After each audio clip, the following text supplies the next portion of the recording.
vamos a trabajar un tema de la unidad 2, que es origen y fundamento del conocimiento, es decir, la manera en que distintas corrientes filosóficas entienden que el conocimiento se origina y la manera en que éste se valida.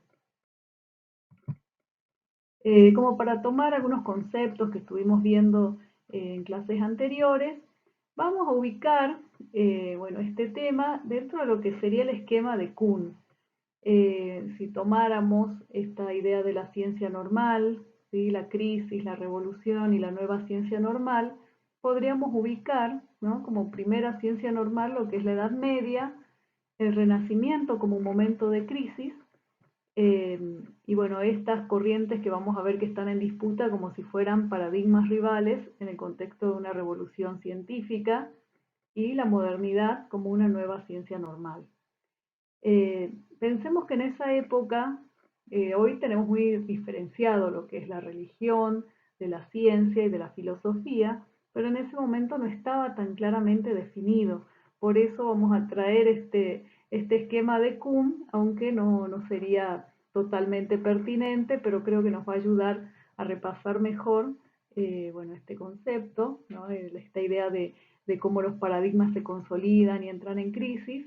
Y vamos a empezar viendo que, que en la Edad Media, ustedes se acuerdan que estábamos hablando de un pensamiento centrado en lo teológico, en la Biblia, ¿no?, un pensamiento cristiano, en el cual la verdad estaba dada, ¿sí?, eso por la Biblia, por el clero, ¿no?, quien traducía esa Biblia.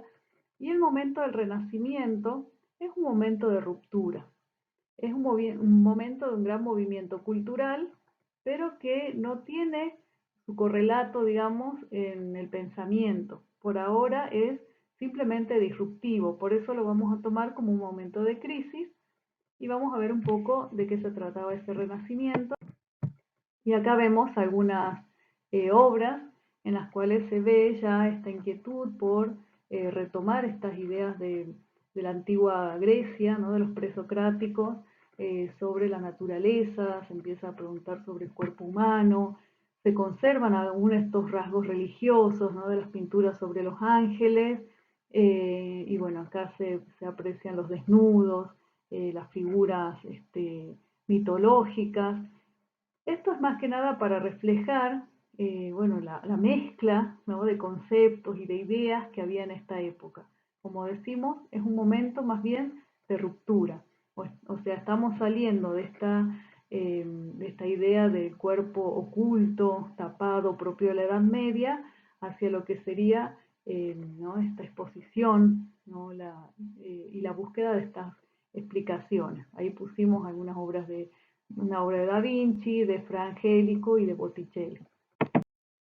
Y así, si tomáramos la idea de Kuhn respecto a lo que es la revolución científica y la disputa de distintos paradigmas rivales, ¿no?, buscando explicar esto nuevo que es este nuevo periodo de modernidad y cuáles serían las bases de ese pensamiento, vamos a tomar una de las corrientes, que es el racionalismo, cuyo representante principal es René Descartes.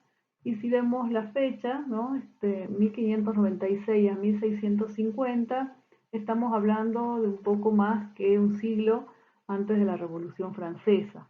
O sea, todavía no ocurrió esa gran revolución política que implicó, ¿no?, el abandono de ese antiguo régimen medieval, sino que estamos en todo un periodo de gran disputa. Descartes es un matemático francés y bueno, podemos poner como algunos de sus trabajos, de sus aportes, la geometría analítica, la ley de refracción de la luz, la aproximación a la formulación de ley de la inercia, ¿no?, que luego es desarrollada tiempo después. Y como filósofo se propone un comienzo radical, es decir, que desde raíz, la palabra radical hace referencia a la raíz, ¿no?, un comienzo que significa un nuevo comienzo, filosofar como si nadie lo hubiera hecho antes, porque lo que dice es, la filosofía hasta ahora no ha logrado darnos respuestas, siempre hay algo que falta, entonces es necesario tirar todo lo que hay y empezar de nuevo. Entonces, él plantea la duda como un método, Es decir, no es para él la duda la finalidad, ¿no? No piensa que es bueno ser escéptico y quedarse en la duda eterna, sino que él dice, la duda es un camino hacia la verdad, lo que tenemos que llegar es hacia esa certeza, no quedarnos en la duda. Entonces, para poder dudar de todo, dice, en vez de estar dudando de cosa por cosa, que sería un trabajo imposible, tenemos que ir hacia las bases de todo lo que está. Y uno es el saber sensible y otro el saber racional. Entonces, ¿cómo atacamos, digamos, ese saber sensible como algo ya dado? Lo sensible tiene que ver con los sentidos. Dice, es poner en cuestionamiento todo, entonces, entender que todo aquello que percibimos a través de nuestros sentidos tiene que ser puesto en duda. No podemos dar nada por sentado. Hay muchas cosas que nosotros creemos al verlas, al olerlas, al tocarlas, que son algo diferente de otro y en realidad es lo mismo. Por ejemplo, la cera. Entonces, si la cera la vemos, la percibimos en distintas temperaturas, nos parecería que estamos hablando de un material distinto, pero en realidad es lo mismo. Entonces dice, si los sentidos nos pueden engañar en algo así, nos pueden engañar en todo. Incluso todo lo que, si yo por ejemplo pienso que estar acá sentada, hablando frente a una pantalla es una realidad, dice, bueno, lo puedo poner en duda porque tal vez estoy soñando y no estoy en este lugar. Entonces todo conocimiento sensible tiene que ser discutido. Del mismo modo, el saber racional, ¿no? Yo acá les puse como un quiebre, como si fuera una ruptura, ¿no? Que él va rompiendo a partir de la duda y dice, bueno, el saber racional también, todo lo que nosotros creemos que es, también tiene que ser puesto en duda porque, bueno, alguien puede tratar de engañarnos. Él trae la figura de un genio maligno que puede hacernos creer que 2 más 2 es 4 y tal vez no lo sea y que entonces todo esto hay que traerlo hacia la duda, ¿no? Y tratar de llegar y llegar hasta el origen de ese conocimiento. Entonces él llega a esta conclusión. Si pienso, existo. Que es la famosa frase, ¿no? Esta, del cogito ergo sum, y dice, bueno, si yo pienso es porque tengo existencia, si no existiera no podría pensar, no podría dudar. Entonces el hecho de que estoy dudando me da una certeza, y esa sería mi base de certeza, la existencia porque estoy pensando. En el pensamiento está la verdad. En el pensamiento están las ideas innatas, dice, nosotros ya venimos a este mundo con las ideas, que lo que tenemos que hacer a lo largo de nuestra vida es desarrollarlas, pero ya está todo en nuestra cabeza. Y vamos a conocer la realidad por la lógica, sacando conclusiones, haciendo ciertas inferencias, ¿no? Entonces es la lógica la que nos lleva al conocimiento, es el desarrollo de esas ideas y no los sentidos. ¿Sí? Porque dice el modo de ser fundamental es la sustancia, que es aquello que nosotros no podemos ver. Entonces, cuando decíamos de la cera, si la definimos de acuerdo a su olor, a su color, a su consistencia, en realidad eso depende de la temperatura en la que está. Nosotros tenemos que poder llegar hacia la esencia misma de ese ser cera, ¿sí? Que sería la sustancia. Entonces dice, la sustancia es eso que está por debajo de los accidentes. Entonces, bueno, supongamos que es una mesa. Nosotros vamos a ver que es redonda, que es cuadrada, que es blanca, que es negra. Esos son accidentes porque no deja de ser una mesa y entonces tenemos que llegar hacia esa esencia de las cosas.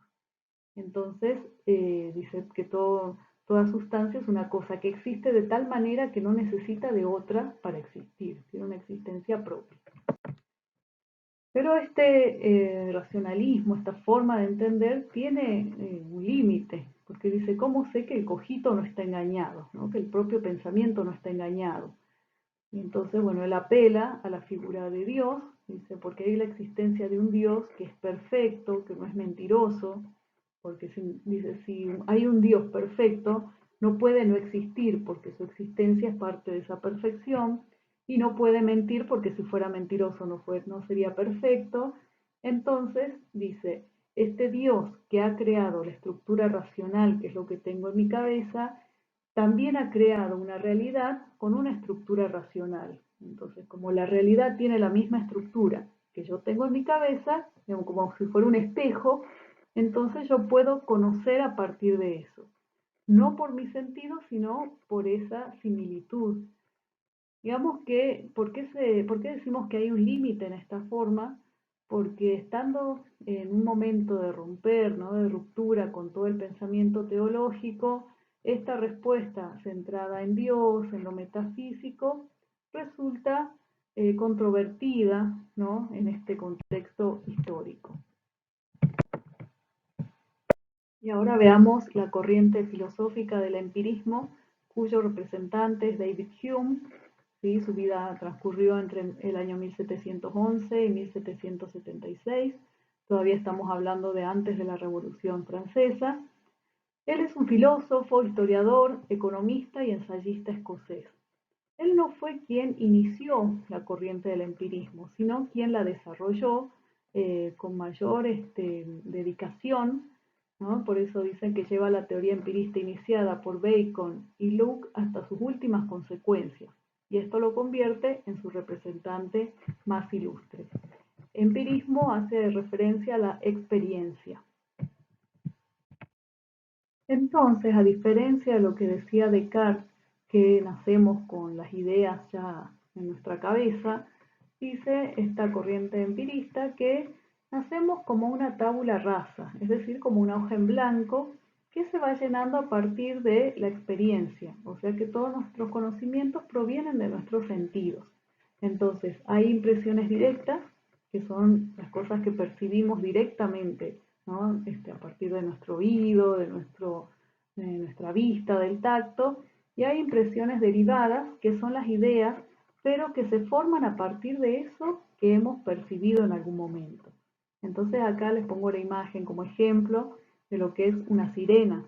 Es difícil pensarlo hoy porque con la tecnología hemos visto películas con sirenas súper realistas, pero vamos a esa época y decía, bueno, ¿cómo podemos tener en nuestra mente algo que no hemos percibido? Bueno, simplemente por la unión de tener la idea de lo que es un pez y tener la idea de lo que es una mujer y unir estas dos imágenes. Porque no puede haber nada en nuestra cabeza que no haya estado antes en nuestros sentidos. Y bueno, entonces serían recuerdos, ¿no? Uniones, como decimos, de dos ideas distintas, de dos imágenes distintas, pero que todo se origina a partir de nuestros sentidos. Entonces dice, toda idea es válida, o sea, su validez está dada en tanto concuerda con las impresiones, ¿no? Esta es la idea objetiva. Acá hay un objeto y es como yo logro reflejarlo, que era un poco lo que habíamos visto en sujeto-objeto, es decir, bueno, una idea, una imagen que logre reflejar a ese objeto. Y entonces dice, bueno, acá hay un concepto que es de causalidad, que es un concepto un poco controvertido, porque dice, bueno, para que haya algo que el empirismo considere como válido, teniendo una causa y efecto, tiene que haber una relación necesaria, no accidental. No, necesaria en qué sentido? Si hay fuego, va a haber humo. Entonces el humo es un efecto del fuego y sí o sí va a estar. Entonces, no importa cómo queramos disimularlo, eso va a pasar. Pero hay otras cosas que no son necesarias, que son hábitos y que podemos llegar a confundirlo, porque como vemos que siempre se repite, podemos llegar a pensar que son necesarias, que son cosas universales que pasan siempre y en realidad es otra cosa. Él da el ejemplo, ¿no? de las bolas de billar y dice, bueno, podemos tender a pensar que toda bola blanca tiene el impulso de ir hacia las otras bolas. ¿Por qué? A la de los otros colores. ¿Por qué? Porque como siempre la estamos viendo y siempre que hemos visto un juego hemos visto que eso ocurre, de tanto verlo podemos pensar que dentro de esa bola blanca está, digamos, contenido ese impulso de salir y golpear a las otras. ¿No? Si alguien lo viera repetidamente, pensaría que es una relación necesaria. Y dice, bueno, basta con que un día yo decida no usar la bola blanca o usarla para otra cosa, llevármela, y te das cuenta de que en realidad no es algo que pasa porque tiene que pasar, sino porque lo hemos provocado. Entonces dice, bueno, en la vida tenemos muchas situaciones de hábitos, de repeticiones, que no son causa-efecto, como el fuego y el humo, y entonces la idea de causalidad puede ser subjetiva y puede ser errónea. Entonces, un concepto que pone en duda. Y hace también una crítica a la idea de sustancia, ¿no? A diferencia de lo que decía Descartes, ¿no? Que había que buscar esa sustancia, ese ser, esa esencia de las cosas, él dice que no hay una impresión de la sustancia. Nosotros solo podemos percibir los accidentes, o sea, no podemos saber lo que es una mesa en abstracto, podemos percibir una mesa redonda, cuadrada, blanca, negra, lo que decíamos, porque lo que percibimos son los accidentes y por tanto ver que uno apoya las cosas, la utilidad que tiene, podemos llegar a deducir que todas son mesas, pero no hay una sustancia, ¿no? No lo reconoce, no la reconoce como tal. Al percibirlos continuamente se genera un hábito que nos hace creer que están enlazadas y forman una sustancia. ¿Cuál es el límite del empirismo? Que recuerden ya, la ciencia va empezando a tomar forma, ¿no? En esta época y necesita generalizar.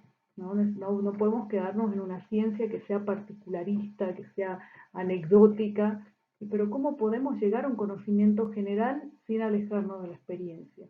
Porque si yo dijera todos los estudiantes, si yo dijera todas las cosas, puede haber una sola cosa, puede haber un solo estudiante que no cumpla con esa regla y entonces al no poder comprobarlo empíricamente se caería toda mi teoría.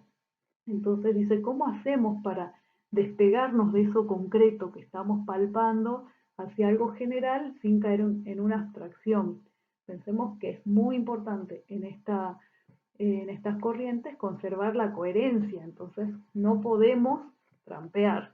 Y bueno, y dice, no logro, no logro explicar esa generalización y la ciencia va avanzando, va generalizando y esta corriente no logra abarcarla, no logra explicarla.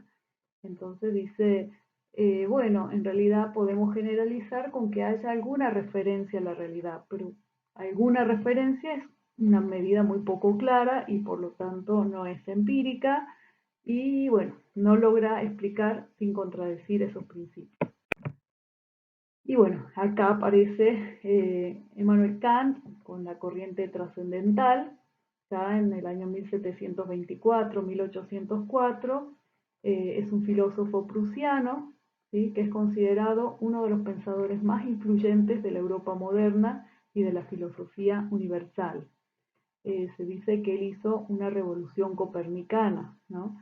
¿Se acuerdan que Copérnico es quien decía lo del Sol, ¿no? Que era el Sol, era la Tierra la que se movía alrededor del Sol y no al revés, y que ese cambio en el orden genera toda una revolución? Y en este caso él también, porque dice, acá estamos discutiendo, porque uno ve empirismo, ve racionalismo, es decir, cómo haces para llegar a definir por uno de ellos si son tan opuestos. Y él dice, bueno, es que ambos están pensando que hay un conocimiento que sale del propio objeto y en realidad no estamos problematizando el sujeto.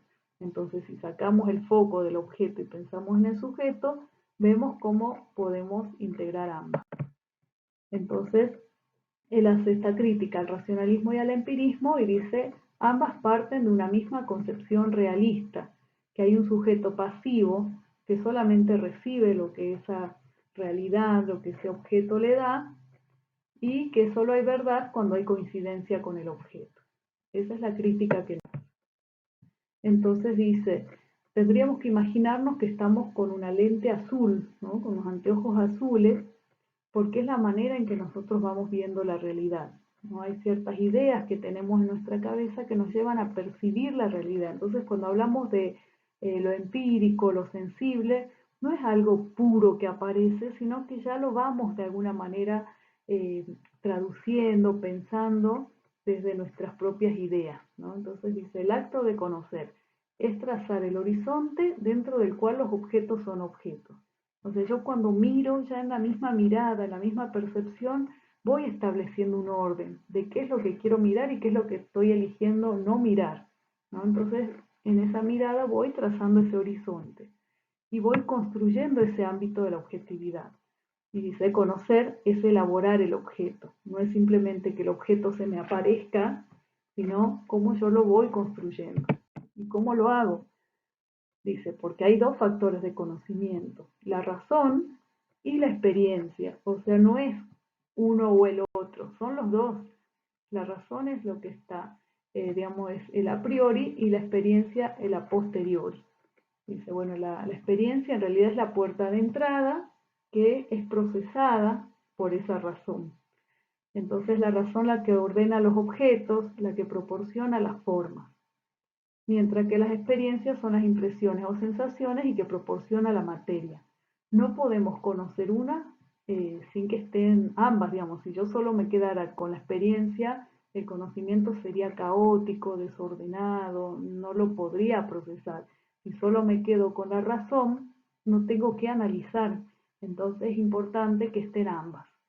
Y su corriente se denomina idealismo porque lo determinante en el acto de conocer no es el objeto, sino el sujeto. Y así nos habla de las condiciones de posibilidad del conocimiento.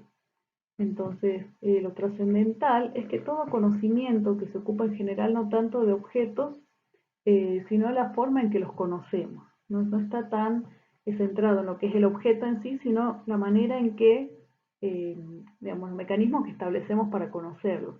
Este modo de conocerlos debe ser posible a priori, es decir, que hay una forma subjetiva de llegar a ese conocimiento.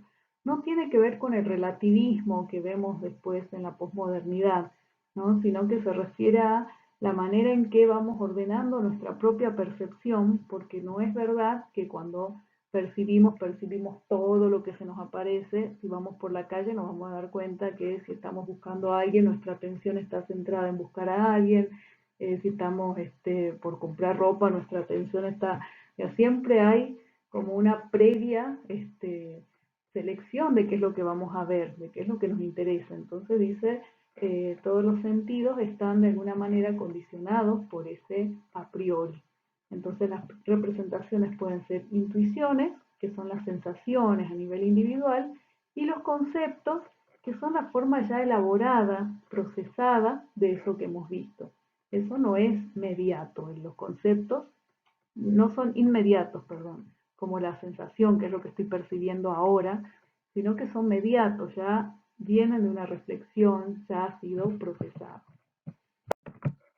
Y bueno, estas son algunas de las categorías, que serían los ordenamientos, digamos, que tenemos en la mente, que tienen que ver con la cantidad, con la relación. Bueno, esto no lo vamos a ver, no está en el texto, pero como para que vayamos viendo que de todo lo que percibimos lo podemos ir relacionando como una causa y efecto, como algo que es posible o imposible, ¿no? Si es necesario o es contingente. Bueno, todo eso va dependiendo de qué es lo que vamos percibiendo y qué es lo que nos interesa.